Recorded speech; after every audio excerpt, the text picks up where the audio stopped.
Jadi kanker paru, terus ada limfoma. Jadi Betul. kanker kelenjar getah bening yang ada di tubuh kita. Jadi setiap kita punya getah bening, nah itu bisa mengalami kanker. Kemudian ada kandidiasis yang ada di mulut. Tapi sebetulnya Mas Tar, kalau pada fase yang lanjut itu kandidiasis atau jamur yang ada di mulut itu nggak cuma di mulut, jadi dia sepanjang saluran cerna. Betul, iya. Sampai tenggorokan, kerongkongan, mungkin di anusnya Bahkan juga ada. kandidiasis bagian Vaginal ya, juga bisa. organ Jadi gitu, Dok, ya. ya, organ kewanitaan. Kemudian ada lagi wasting syndrome, artinya Nah, wasting syndrome ini kalau kita melihat ke orang sangat kurus sekali begitu tapi ya. dia nggak niat diet. Betul. Jadi Bahkan dia ada kurus. dokter, kita pernah ada klien atau pasien itu seperti tulang terbungkus kulit. Kulit, Nah, ini saking karena kurusnya. betul. Jadi penurunan berat badannya lebih dari 10% Mungkin itu sampai 30% sangat-sangat kali. kurus Jadi sekali. kalau dari 50 kilo bisa turun sampai 10-15 kilo seperti itu ya. Jadi habis Betul. ya. Kemudian ada lagi dokter untuk komplikasinya yaitu peradangan pada meningen atau selaput otak. Selaput otak. Jadi itu juga bisa karena CMV-nya, bisa karena TBC-nya. atau toksoplasmosis Toksosnya juga bisa. Jadi juga pasien bisa juga kejang-kejang, penurunan kesadaran hingga kematian, atau yang lain juga ada tuh demensia. Lupa. Iya, kemudian Padahal kita masih muda juga ya, Dok ya. masih muda ya. Rata-rata memang kasusnya mengenai usia 15 sampai 40 tahun ya. Jadi dewasa muda dan harusnya itu usia produktif. Kasus terbanyak itu. Kemudian ada lagi depresi ya. Saya pernah ketemu tuh kasus depresi tuh Mas. Iya. Jadi seorang pria usia masih muda sekitar 30-32 tahun, begitu dia terdiagnosis sebagai HIV, terus dia drop langsung. Tidak ada waktu itu hasil labnya semua baik kecuali yang anti HIV-nya positif, ronsennya baik, cara laboratorisnya baik, orangnya masih tinggi, gede, sehat banget. Waktu itu cuman keluhannya tuh demam-demam gak jelas gitu. Ternyata kita kasih tahu, kita buka, 2 minggu kemudian dia meninggal. Jadi kalau Anda menderita itu ada kelompok, kita punya kelompok dukungan sebaya ya, KDS Iya, ya. KDS. Namanya apa Mas yang di Wonosobo? Ya. Kelompok dukungan sebaya atau KDS ASRI Hope, Dok. Asri Hope Ya. kepanjangannya? ASRI itu sebenarnya menunjukkan kotaknya. Kalau di Wonosobo Wonosobo Asri. ini kan Wonosobo Asri. Aman, Nah, sehat, itu rapi, aman, indah. sehat, Oke. rapi, indah. Terus Oh. kemudian Hope itu sebenarnya Harapan. mereka masih punya harapan. Jadi jangan berkecil hati ataupun putus asa dengan adanya penyakit ini, HIV, AIDS pada tubuhnya. Tetapi tetap semangat, tetap kuat. Kita masih punya harapan. Ada Kita- kok KDS ya. Ya, ada KDS dan kita bisa bantu di tim kita itu, kita punya beberapa konselor juga. Jadi kalau ada masalah bisa curhat dong dok, gitu ya, curhat dong Mas. Curhat Ngirimin dong, Mama Mas. Dede. Oke, kita lanjut yang ke-6 nih. Bagaimana sih orang tahu diagnosis itu tegak? Oh, ini HIV. Diceknya apa aja? Oke, jadi ini merupakan kita mengetahui bahwa apakah saya itu kena tertular HIV atau tidak sih sebelum dilakukan pemeriksaan laborat. Jadi kalau yang di rumah sakit kita dokter, di sini kan kita menyediakan RDT ya, Rapid Diagnosis Test HIV dengan 3 reagen yang berbeda. Ini bisa digunakan. Terus kemudian untuk pemeriksaan yang lain ada ELISA, kemudian ada lagi kalau dulu ada Western blot. Tapi itu biayanya mahal dan sudah nggak dipakai lagi ya sekarang. PCR juga bisa ya dok ya? PCR bisa, itu juga mahal. Kayak swab itu pakai PCR yang untuk SARS-CoV ya, PCR. Jadi di rumah sakit kita itu memang masih gratis dokter. Kita menggunakan RDT yang disediakan oleh Dinas Kesehatan. Jadi untuk mengetahui penyakit HIV ini ada 2 cara ya. Ada yang lewat antigennya, ada lewat antibodinya. Jadi kalau lewat antigen kita bisa periksa P24, jadi protein 24. Itu adalah salah satu dari kaki RNA virusnya. Jadi kalau ketemu RNA virus HIV berarti itu pasti dia menderita HIV positif. Tetapi ini pemeriksaan jarang dilakukan dan diperuntukkan untuk bayi biasanya, karena bayi itu begitu lahir dia akan memiliki antibodi dari bundanya. Kalau bundanya anti HIV-nya positif, dia akan memegang anti HIV itu sampai umur 18 bulan. Setelah 18 bulan baru dia punya antibodinya sendiri. Jadi kalau bayi kita masih suspek ini tertular ibunya nggak ya, kita belum tahu. Nah kalau kita pengen tahu itu bisa jadi di PCR, Iya. bisa di P4, P24, tapi adanya di universitas biasanya. Ada di Semarang juga ada tempat dokter. pendidikan ya. Iya. Ya, Di jadi Karya karena itu juga. biasanya untuk penelitian juga itu. Oke. Kemudian ada viral load-nya, itu juga mahal ya berapa ya? Dulu sih pernah 1,6 juta, terus turun-turun kalau nggak salah jadi 800 ya Betul. di Prodia Kemudian ya. gitu. Di Prodia dulu ya. Itu viral load. Kemudian kita bisa lewat antibodinya. Kalau dari virusnya itu bisa di setelah masa kontak atau kode entry masuknya kuman itu 2 sampai 6 minggu. Kan dia perlu berkembang biak nih. Sampai bisa terdeteksi oleh alat itu 2 sampai 6 minggu setelah terinfeksi. Tetapi kalau antibodi itu tumbuhnya lebih lama ya. 3 sampai 12 minggu kemudian. Jadi kalau misalnya hubungan beresikonya baru minggu kemarin, kita cek sekarang belum tentu bisa ketemu. Karena ada namanya window period atau periode jendela. Nah, kita ceknya anti HIV-nya.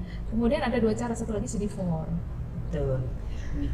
Ya, jadi kalau CD4 itu adalah bagian dari sel leukosit, sel darah putih yang diserang oleh virus. Jadi kalau virusnya banyak, maka sel darah putih yang ada di tubuh penderita itu akan ngedrop ya. Jadi ngedrop, bahkan jadi bisa saja sangat-sangat rendah sekali. sangat ya, rendah. Dok, Kita ya, pernah CD4 dulu ini. ketemu hanya 1. Pada normalnya di atas 500 sampai 1500 satuannya apa ya, lupa ya, per milimeter kubik. Nah, kita pernah cuma ketemu 1, kondisinya sangat jelek. Tapi setelah di ARV terus orangnya menggemuk ya, alhamdulillah bisa baik kembali. Dan itu bisa naik kalau dikasih ARV atau antiretroviral ini obat-obatannya.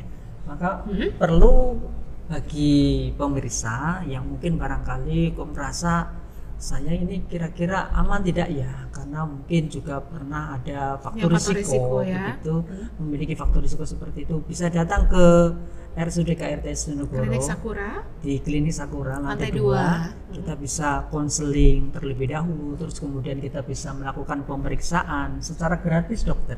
gratis ya. Bahkan sampai nanti obatnya itu masih Obatnya gratis. ditanggung pemerintah. Betul. Gratis juga. Oke, kita lanjut ke pengobatan. Sudah ada nggak sih di Wonosobo pengobatannya? Iya.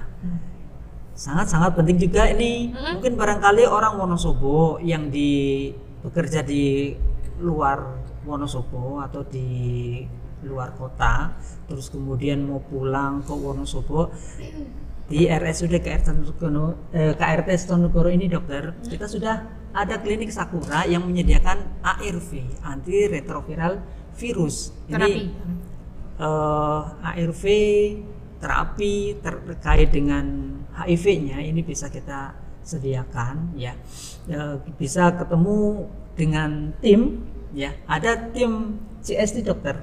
Iya, ada tim pengobatannya. Ya, ada tim pengobatannya untuk bisa mendapatkan ARV tersebut. Bisa Sehingga ketemu Mas bisa Junaidi Ahmad atau Mbak ada. Selita. Betul. Itu tuh fase lanjut ya, kalau misalnya udah ketemu hasilnya gimana, udah dikonseling oleh tim konseling, kemudian disarankan kalau siap untuk menerima pengobatan, Betul. maka dapat pengobatan gratis, gitu ya. Jadi Tapi gini Mas, pengobatannya ini ya, Dok, ya. Seumur hidup. Seumur hidup.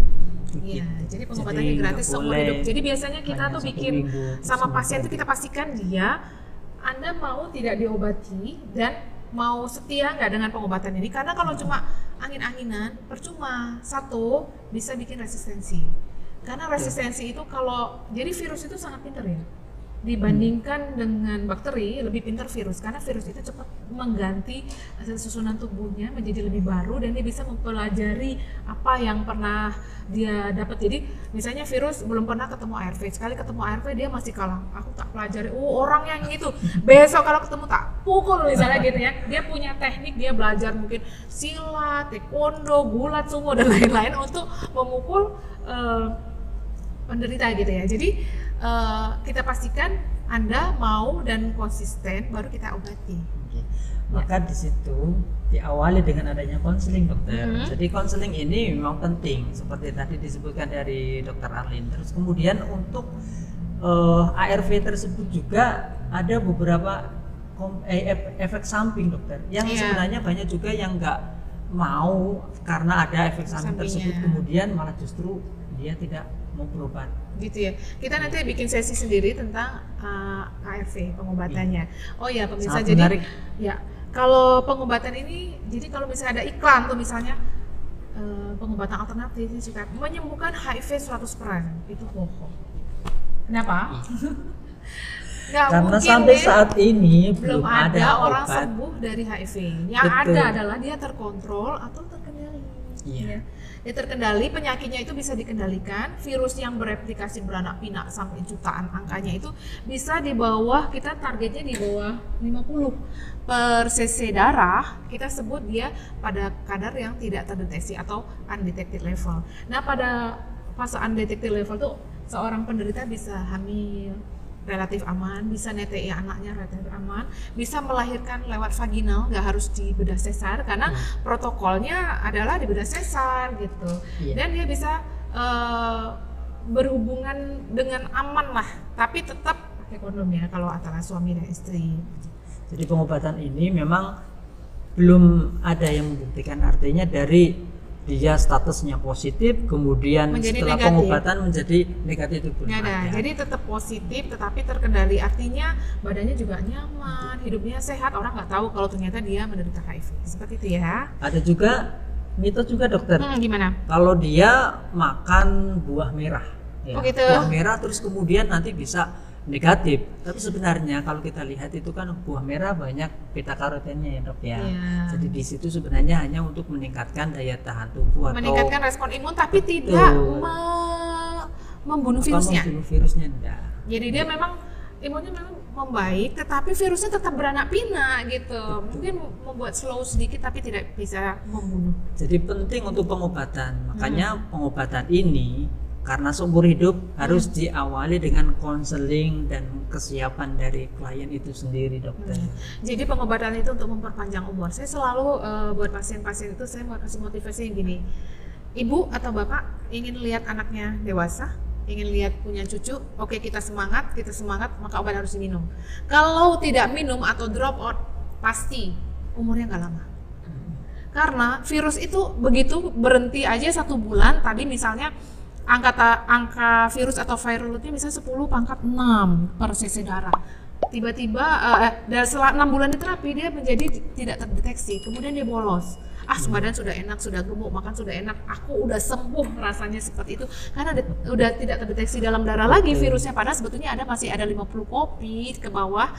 Nah akhirnya dia nggak minum, begitu kita cek lagi 3 bulan jadi 10 pangkat 5 lagi, bisa seperti itu. Jadi ternyata yang tadinya di bawah 50 dia beranak pinak sampai angka yang tinggi sekali. Catat ya pemirsa. Kalau sudah pengobatan terus supaya Anda bisa berumur panjang. Pengalaman dari beberapa Iya, gimana? klien dokter untuk pengobatan ini, dia itu punya alarm dokter. Oh gitu. Gimana? Jadi biar tidak seperti tadi. Biar nggak lupa.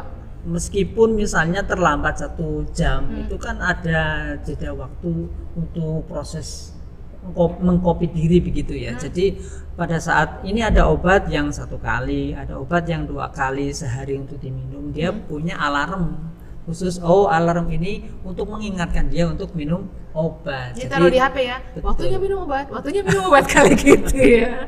Mungkin itu bisa ini ya dok ya, diadakan itu dok. Gitu ya. Ringtone-nya dikasih. Ringtone-nya waktunya minum obat. Oke gitu. Oke, yang sekarang yang ke-8 nih. Kapan sih sebetulnya memulai pengobatan ARV itu? Iya.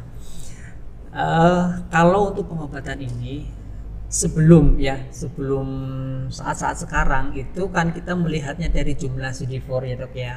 Jadi di bawah 200 ini kemudian baru disarankan untuk minum obat. Kemudian di bawah 300 CD4-nya ini baru minum obat. Kemudian lagi sesuai dengan perkembangan zaman ini di bawah 500 dia harus minum obat. Tapi sekarang nah setelah dia terdiagnosis HIV positif, maka disarankan untuk segera minum untuk memperpanjang umur walaupun masih sehat.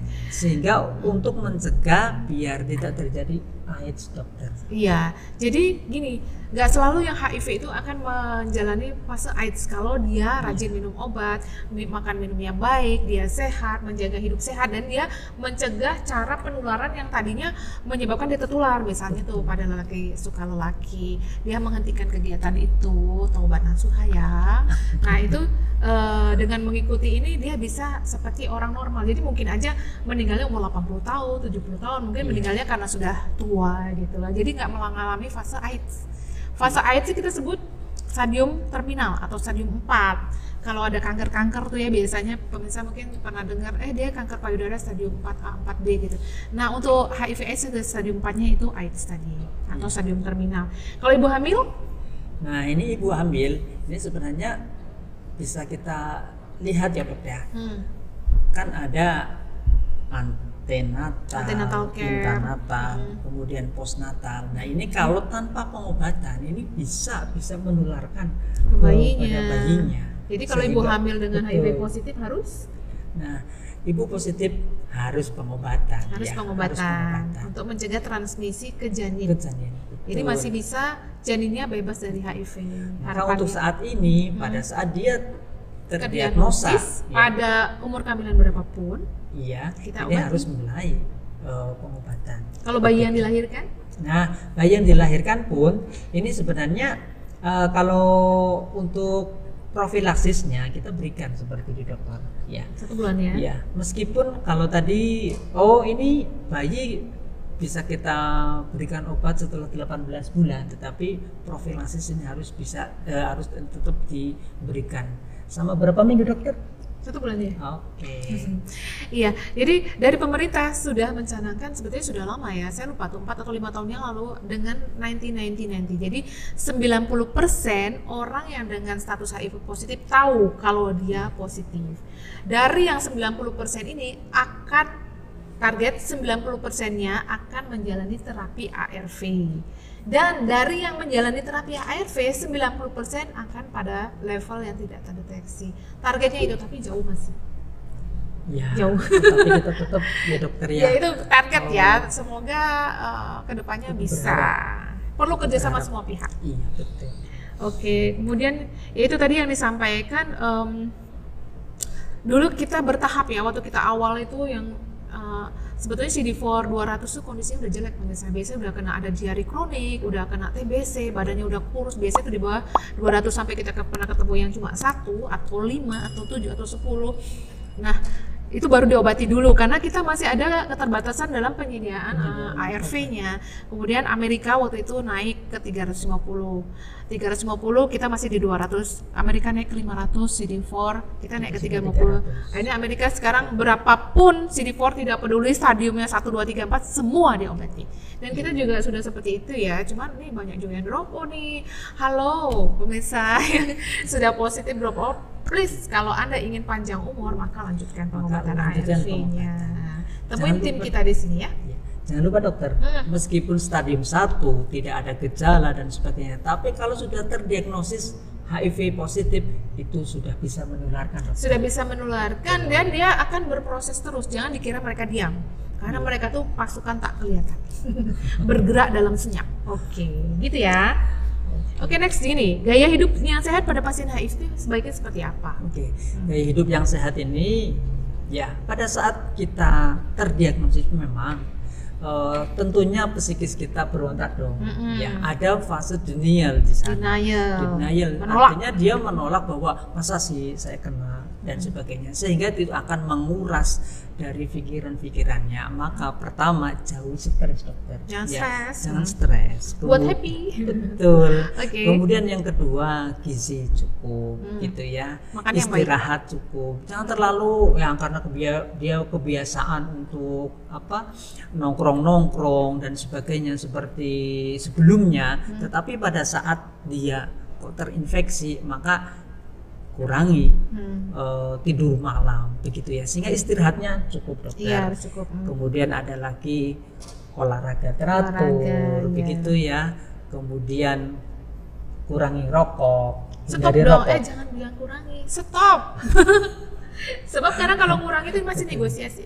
Boleh dong, kemarin saya biasa. Sedikit.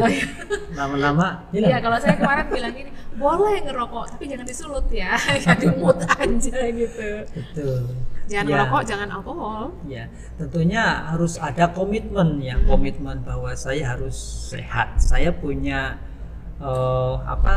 punya kemampuan untuk bisa melawan kondisi-kondisi yang bisa menurunkan daya tahan tubuhnya. Jadi makan sayur, banyak buah, banyak minum, dan yang tinggi protein juga. Karena gini, protein itu sifatnya dan tugasnya adalah mengganti organ-organ yang rusak. Jadi supaya tetap sehat.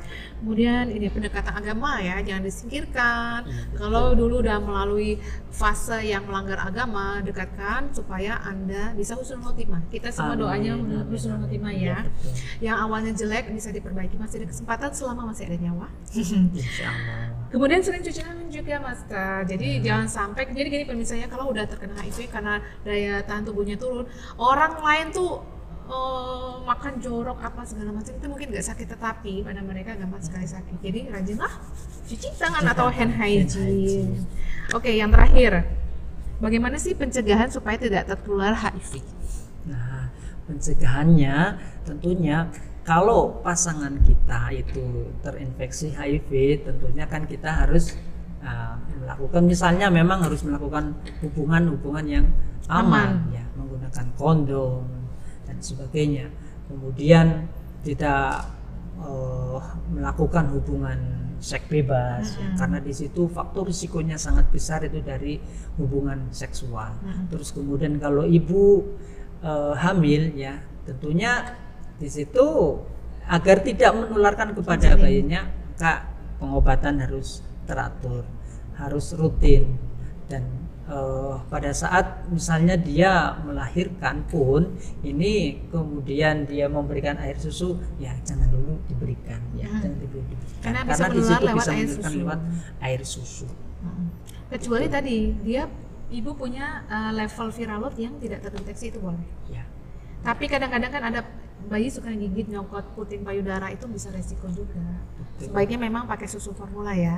Jadi kalau yang ibunya sehat nggak boleh susu formula, kita dimarahin dokter anak. Tapi pada kasus ini mereka sebaiknya minum susu formula. Kemudian ada lagi tuh. Ya, kemudian kalau misalnya memang punya kebiasaan untuk narkoba suntik dan sebagainya, di situ tentunya karena bisa melewati jarum suntik yang tersebut dipakai yang dipakai bersama-sama. bersama-sama dalam waktu yang sama juga, di situ tentunya janganlah ya. Jadi jangan kasus menggunakan HIV kita yang dari jarum ini banyak banget. Jadi karena waktu mahasiswa dulu pakai bareng-bareng, jarumnya cuma satu sudah nge-flare, aku lagi, akhirnya berganti-gantian dan akhirnya tertular deh. Nah waktu mahasiswa dia sudah tobat, misalnya dia menikah dengan istrinya yang sekarang, akhirnya menulari ke istrinya dan menulari ke anaknya. Kita pernah punya kasus seperti itu. Jadi, oke, yang lain juga ini nih, sampai sekarang belum ada vaksin ya pemirsa. Jadi kalau misalnya untuk pengobatan tuh yang vaksin efektif itu ada dua.